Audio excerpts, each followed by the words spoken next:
2020 happened. That's about all I can say for this last year because holy shit, what a roller coaster of a year this was. To be clear, this is another one of my retrospective videos like I did last year, where I look over the growth of the channel and just retrospective of everything that I've uploaded and all that. But to start with the same sort of heartfelt optimism that I did last year, with it being 2020 just didn't feel right. It's kind of hard to find that same heartfelt optimism when you've lived through a year that just makes it feel like there isn't any left. Sorry to start on such a dark note, but there's no other way I could start this video without sounding like I've completely ignored everything that's happened in the outside world. I just have to acknowledge it. Though, keep in mind, my channel is not a political channel, nor is it a science channel, nor does it like to deal with any topics that are happening in the real world. There's some bad shit happening out there in the real world, and I formally acknowledge that. But that's just not what my channel is about. It's music first and foremost. I am here to write music, play music, and remind you of a time when things were simpler. Remind you of some of your most cherished memories playing a video game, or to inspire you to pick up a video game if you think it's interesting just based on the soundtrack. The point is, though, that my channel should sort of exist in its own bubble, its own little world. The version of me that's in my music videos, while he has my same personality, performs like me, and looks like me, really shouldn't be treated like me. He should be treated like another character entirely. Someone within their own little world that's devoid of what makes the outside world so scary. And through the medium of music, he transports you to that world just so that you can forget about the real world, even for a little bit. And now you will never look at any of my videos the same ever again. So with the preface out of the way, let's talk about the channel. Quite the year this was for my channel, I'll say. I had the single largest period of growth in my entire 7 years of doing YouTube content, and that was just in 1 month. Meanwhile, the rest of the year was a crazy ride as well. I now have my first video that's reached over 1,000 views. That'll be important to remember for later. With that in mind, let's go over a few numbers. Normally I don't care about the numbers, like the subscriber count or the view count or whatever, but I just find these stats really interesting and I want to share them with you. They also show how much I've grown over the last year, so that's important too. First of all, I started the year with 151 subscribers, and I'm ending it with a little over 300 as an estimate as of the day that I'm recording this video. I needed to record it early because this is going to be a very heavily edited video, and it's going to consist of something pretty interesting that you're going to see in a little bit. The point is, though, that I pretty much doubled my subscriber count in 1 year. In 12 months, I doubled my subscriber count. That's crazy to me. I also completely underestimated what my growth would be this year. I had a version of this same video, this same script, like back in October, and I guessed that I'd have 270 subscribers by now. I missed it by 20, almost 30 for that matter, actually. I had 2,300 video views to my name at the start of the year, and I'm ending it with a little over 12,000. In other words, 10,000 views in 12 months. What the fuck? Just to put that into perspective, I only managed to get up to 7,631 views in my first 5 years of making YouTube content trying to do gaming or whatever the hell I decided to do at the time. If you look at my Social Blade stats, this dip is from about the point when I removed my first 100 or so videos that I had up to that point. And I guess they just had 7,631 views between them. And for more perspective, to this point, I've not even released 100 videos. I've only released 94. And in just those 94 videos, I broke 10,000 views and completely destroyed my highest view count that I had before I deleted all my content. In just cover videos, I have released 50 videos totaling 2 hours and 50 minutes of music from October 2019 to now. I have publicly released 5 vlog-style videos, 3 being channel updates, and 2 of them being tutorial videos. I've also released 6 original tunes, 3 being singles, 1 of those singles being for an album that's going to be, well, it's going to be reworked for that album, and the other 2 are on said album. I have played a cover version of 57 songs, not counting duplicates, and have played a song from 36 games. A lot of crazy stuff this year, a lot of ups and downs. And with that in mind, I want to make a new addition to my retrospective videos. I alluded to this earlier in the video, but I want to give awards or recognition to videos that were outstanding in a particular category over this last year. Speaking of which, here are the categories. Most subscribers from a video. Even if it wasn't caused by the video itself, the video that just happened to be public when I gained a substantial number of subscribers. Most views on a video. This is lifetime since its particular publishing. And I think you guys know what this one is. Most ambitious video. This one's fairly obvious too, but it's the video that was the most ambitious and newest challenge I'd given myself. Most unexpected piece. Unexpected in terms of if I surprised myself with the arrangement, or if I just didn't think I was gonna do the song. Best video. This does not mean overall best video for the year, we'll get to that in a minute. But rather it means in terms of camera angles and camera placement and all that sort of stuff. Best playing. Disregarding mixing and mastering, the song that I played the best. This is also related to how hard the song was, and in terms of the arrangement, as well as solos and all that fun shit. Best mixing and mastering. Regardless of my playing, the song that I mixed or mastered the best. This was a tough one to choose, because a lot of them were mixed pretty damn well. Best solo. Since I've been writing a lot of solos from August to now, this is an award I have to give out. I mean, I've written a lot of solos up to this point. So, in terms of placement in the song, and how it flowed from other lead lines before and afterwards, as well as how good the solo itself was, best solo. Hardest song. Disregarding solos or other elements, the song that was the hardest for me to play. Not related to best playing, because best playing could also be due to my attitude towards the song. But in terms of songs that I have played, the song that was the most substantial growth in terms of my playing because it wasn't something that I was comfortable playing. Logical follow-up, easiest song. Disregarding solo sections and other elements, the song that was easiest to play. This one was also surprisingly tough because I'm often very afraid to challenge myself. Worst song, or the Throwaway award. This is going to go to the song that was, in my opinion, the complete throwaway piece of this last year, the song that I didn't put my heart and massive amount of effort into that I normally do, something that I just wasn't really feeling, or was completely based on obligation because I had deadlines to meet. Best song. The song that I feel was one of my strongest in terms of everything. Mixing, mastering, playing, general energy, video, all of that stuff. The song that was my absolute best. It's a hard balance I had to find between everything, and of course only one song could meet that criteria, but a lot of these songs are really good. And last is not necessarily an award, but just the cover that I like the most, disregarding like solos, mixing and mastering. It doesn't even have to be mixed and mastered well, and I probably just really enjoyed it. And with that, let's get to the nominees. For most subscribers from a video, we have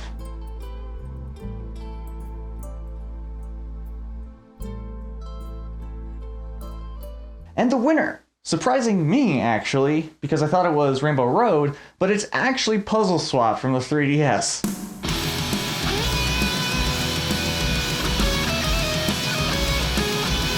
This cover came out shortly after I posted a comment on a certain YouTuber's community post from around the time the video came out. That YouTuber is Nogla.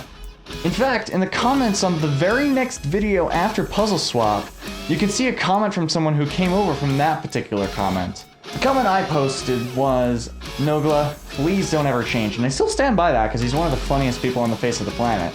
But within 4 or 5 days of me posting that comment, it had 1,000 likes, and I guess people just saw that I have a verified musician's tick mark, and were curious, so they came over to my channel to see what I do and subscribed because of that. There's that, and also I posted comments on a few other videos, and they did, for some reason, really well, and I guess a lot of people came from that, but it was mainly driven by Nogla. It just so happened that Puzzle Swap was out when the growth occurred.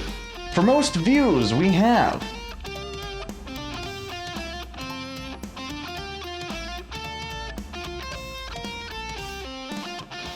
and the winner, surprising absolutely no one, is Breakout from 3D Game Heroes.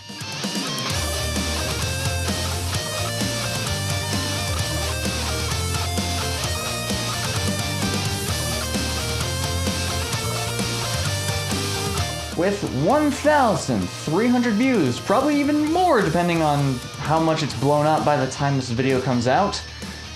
It's obviously going to be Breakout, and I can tell you exactly why this video blew up. Because it's this dude's song, even though it wasn't written for him.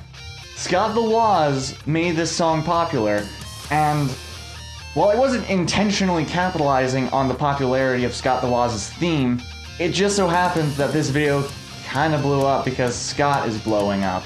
He's one of the fastest growing YouTubers, so it's kind of implying that this video will blow the hell up like it has. For most ambitious video, the nominees are...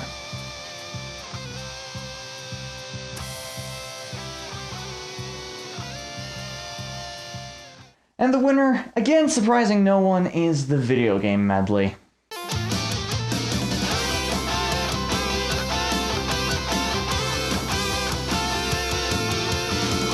This massive medley I released back in May as a marker for taking a break after, interestingly enough, not even 1 year of making video game cover songs. However, it was my first video outside of vlogs to be over 7 minutes long, even over 8 minutes, and over 9 minutes, and I imagine that this video is actually going to be even longer than it, but still, the point is that it was one of my longest videos at the time, and because of that, it was a really ambitious cover. I'll probably do another one of these kinds of medleys at some point in the future, but simply due to how much grief I went through trying to record it, it's not likely to happen anytime soon, unfortunately. For most unexpected video, we have...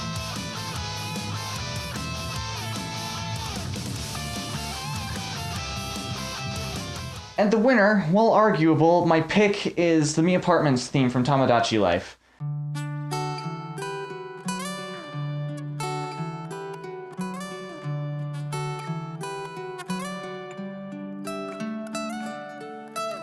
This cover always perplexed me. I don't know why, but I somehow managed to make it needlessly pretty for a song that's not even intended to be. I honestly wish I made it solely acoustic, and even then, I wish I hadn't used the acoustic electric part of my acoustic electric, and instead just gone full acoustic and used a microphone. But I didn't, and I'm sad because of it. I may redo that cover just because of that. For the best arrangement, we have...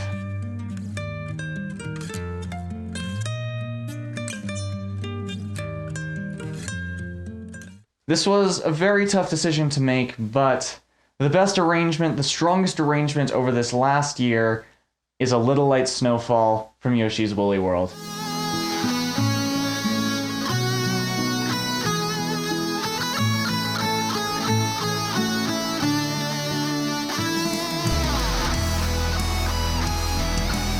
It is the only cover outside of The Dark World from A Link to the Past to feature more than just orchestral strings. More than that though, in terms of just arranging segments, this was one of my strongest arrangements overall. It is also the only cover that I've done where I actually wrote notes. These are the notes that I wrote for this, and also my really shitty handwriting. I really went all out on arranging this one, as you can tell. For Best Video Recording, the nominees are...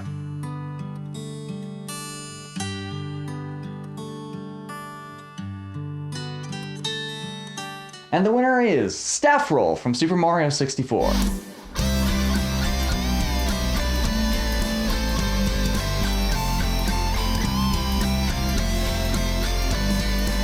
This was an obvious choice, as it's the only cover that I've done to be shot, you know, outside. Obviously, in the midst of the pandemic, this was a very dangerous and very ambitious video for me to do, but when we were filming it, we made sure that we stayed away from people, we were safe in how everything was handled, washed our hands when we got home, washed our hands when we touched anything that happened to be in the park where we shot it, and also nothing has happened as a direct result of it. We got tested, nothing's happened, so we shot it safely and nothing's happened as a direct result of it.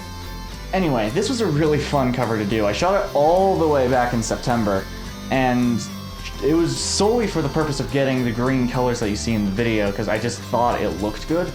Of course, it was all shot at different times, and you can tell that from certain angles, but I just really liked how the video turned out. And it was one of the only videos, and one of the first videos I shot that wasn't recorded live. Yeah, Subnoctum came after. For Best Playing, the nominees are...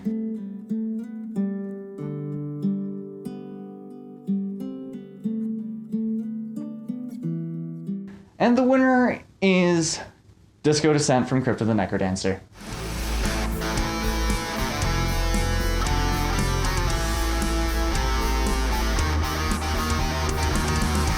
Of course, a lot of these songs were pretty damn challenging and presented me with a great challenge. But I don't think most of the other covers that are on that list would have happened if it weren't for the fucking bridge segments in Disco Descent. That was some of the fastest and longest 16th note arpeggios I've ever played. It was a lot of fun to play, but it was also really fucking hard and kicked my ass for a while. Danny Baranowski did an excellent job with that soundtrack. For Best Mixing and Mastering, the nominees are...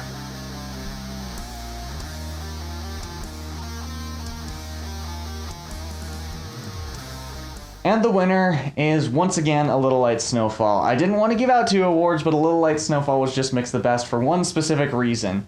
It had the most instruments.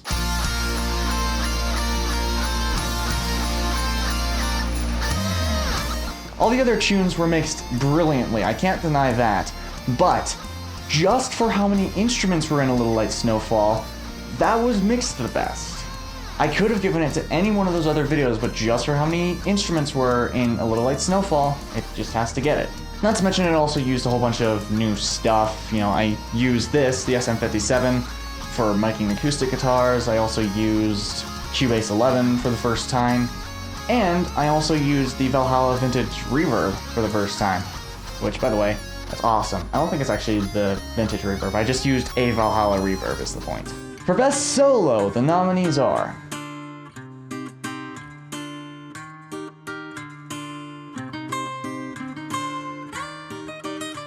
And the winner, which was very tough to decide, was Sticker Brush Symphony from Donkey Kong Country 2.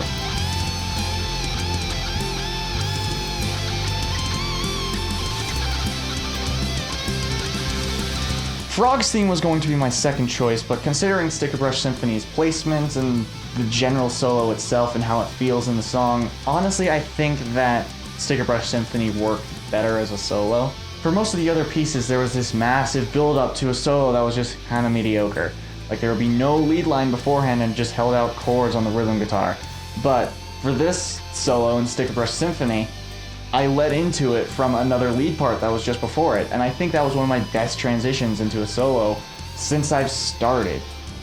For Hardest Song, the nominees are...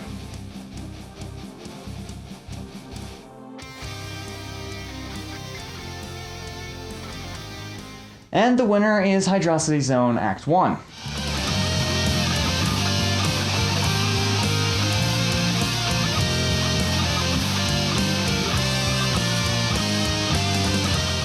Quite honestly, this song can go fuck itself as far as I'm concerned, because I don't think I've ever been angrier recording a video. The licks are very bluesy and fantastic, and, you know, it's a lot of fun to play. But quite honestly, just for some of the string skips on what would have been, like, organs and synths and stuff, it was one of the hardest songs I've ever played for a video. It wasn't really fun for a couple of hours, I'll say that much. I actually had to rush to finish it. For the easiest song, we have literally any of the other songs that I didn't mention. So with that in mind, I think it's gonna have to go to Lavender Town.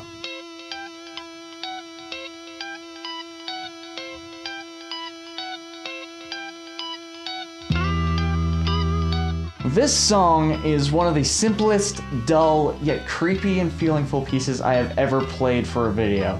The lead lines are incredibly simple, and even a beginner guitarist could learn them in about 20 minutes tops. Quite honestly, if you want to learn to play any video game song, start with Lavender Town. For the Throwaway Award, these are the nominees.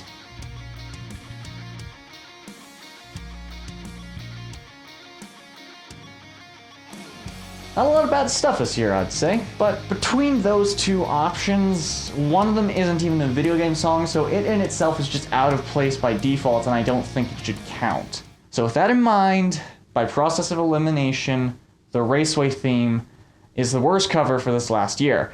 I never really liked this cover. I don't know why, but this is the one song over the last year that I'll actively ignore simply because I dislike it so much. There's just something about it that just kind of rubbed me the wrong way, and I can't put my finger on what it is. And now for the best song, considering everything: mixing, mastering, solos, video, general energy. This was very tough to decide, so here are my top 5 in no particular order, and then my pick for the best video of the year.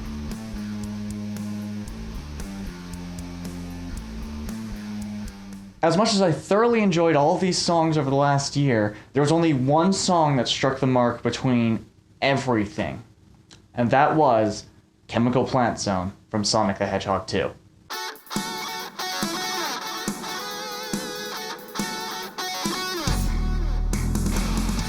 This song was difficult enough to challenge me, and was fast enough to challenge me for that matter, had a very strong solo, and actually one of my best solos in terms of playing, a very unique arrangement relative to my other covers, excellent mixing and mastering. This song had everything. It's the one song that I found that actually scored high enough to have a perfect mix of all my criterion. However, with Chemical Plant Zone being the best, that does not mean it's my favorite. It may have struck the mark between everything, but there's only one video that I enjoyed the most. Here are the top 5 in no particular order.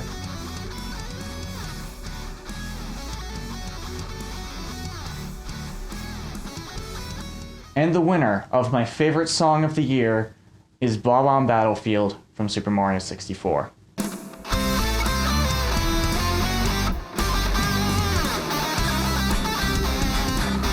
I don't think I've ever been so giddy while recording, mixing, and editing a video. This is the one song where as I was watching it, I just kept thinking to myself, this is going to be a fantastic video. It didn't quite meet the criterion for being the best video of the year, simply for the fact that the acoustic part wasn't as good as it possibly could have been, it wasn't mixed very well, but the solo section, the rhythms, just generally everything, it was awesome, and I love it so much. While it didn't win Video of the Year, it won my heart, and it's still one of my best of the year.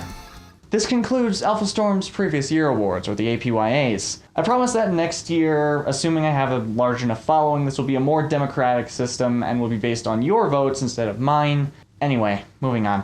With all that out of the way, let's get to the one constant that's been in every single retrospective video since I first made one in 2019. Changes that are going to be made starting next year. First of all, I'm going to take a break for a couple months up until at least March to design my new sound. There will still be videos between now and March because my album is releasing its parts, but considering I've got a new audio interface and new amp simulator software, I need to spend time designing the tones that I'm going to use starting next year. I have all of my tones ideas in my head. I don't currently own the 2i2 and Helix Native, but when this video comes out, I will. And I will be designing my new tones. I'll be in the dungeons of tone design for a couple of months. I do also need to spend some time stocking up on new videos. That's part of why I actually wanted to take 2 months off of actually uploading weekly videos for a little bit. Simply for the fact that I actually need to create a stockpile so that I can upload videos early and make them available as early bird covers for my patrons. It's more than likely that I'll have 4 videos already recorded by the time I come back. Second is I'm going to try and make more original songs. I released a number of original tunes in 2020, and Zodiac is releasing its parts, but I have an entire other album that I haven't even finished yet, simply for the pandemic, and, you know, it has vocals on it, so I need to record all the parts for that album as well. I also have a ton of other ideas that are floating around in my head that I just want to get written out and recorded. So I'm gonna attempt to write and release more original tunes starting next year. And finally is a change to what my channel was pretty much based upon, is theming to different halves of the year. I'm gonna stop doing that. Simply for the fact that I'm not skilled enough at making guitar, bass, and drum tones to keep doing that every 6 months, I'm not going to continue doing it. However, that does not mean that changes will not be subject. I will still change my tone if there's anything that I want to change about it. Like all artists, I'm constantly growing, so A, if I discover a new technique, B, a new version of something comes out, or C, I just want a general tone change, I will change my tone to suit. So with that in mind, I'm going to leave you with some words of wisdom from a Scottish comedian by the name of Limmy. You may have seen this video because it was making its rounds all the way back in August, but I really think that these are some great words to live by. If 2020 was the worst year of your life, that is a good thing. That means that next year will only get better. And if next year is worse, then congratulations. This year hasn't been the worst year of your life. And with that, I'm going to actually leave you to go back to the dungeons of tone design. Well, first things first, I want to have a little heart-to-heart. I'm going to go off script here, and I'm going to talk directly to you, so all my stammering is going to come back. I want to thank you, each and every one of you, for the amazing year that 2020 was. Obviously, it wasn't the best year that it could have been. It was filled with all kinds of ups and downs, all kinds of potential optimism turned into deliberate pessimism. it wasn't exactly the greatest year. However, with the fact that I couldn't go anywhere, it meant that I could spend a lot more time working on all my music stuff and grow almost exponentially. And honestly, if it weren't for you guys, I probably wouldn't still be going. By this point, I probably would still have under 200 subscribers, and I probably would have stopped by now. Because quite honestly, while you have people watching your videos, it's just not as fun when, it's just not as fun to make content when there's not as many people watching as I've had. I've consistently gotten over 30 views on every single video, possibly except for this one, since the start of the year. And I can only thank you guys for that. Because if it weren't for you guys watching the videos, I wouldn't be able to say that statistic. While 30 views isn't a lot, it's a lot more than I'm used to. Considering how few views my first few hundred from starting in 2013 to 2018 got, the sheer amount of views that I've gotten on all my videos, while I normally don't care about the numbers, means a lot to me. That's a lot of people who have watched my videos, and it's crazy to me that so many people, like almost 300 people at this point, have subscribed to somebody who's just interested in sharing a passion. Making music, playing guitar, making arrangements of video game tunes in the style of metal. Quite honestly, the fact that you guys share my same love for these strange little experiments that I do is amazing. And I'm so glad that there's so many people who are into the same sort of stuff I am and have enjoyed every single thing that I've done. It's a crazy feeling to me. I never thought I'd make it this far at all, especially considering how slow my growth was when I started. The final blurb, as you may have already been able to predict, on my staff roll video, was not an indication that that was going to be my last video. I'm way more driven than ever to make music for you guys, simply for the fact that just considering everything that's happened over this last year, that is an amazing driving force. Like, I am incredibly motivated every single day just because of the view number going up. That makes it seem like I care about the views so much, but quite honestly, it is, for the most part, just a number, but it is an indication of people who are interested in anything that I do. The subscriber number in itself is also an indication of people who are interested in seeing more of what I do. While it technically doesn't mean anything in the current YouTube climate, it is still an indication, and it means a lot that all of you have stuck with me for this last year. Happy New Year, Dragonites. Stay classy, and remember, a dragon is only as strong as you let it be. See you in the skies.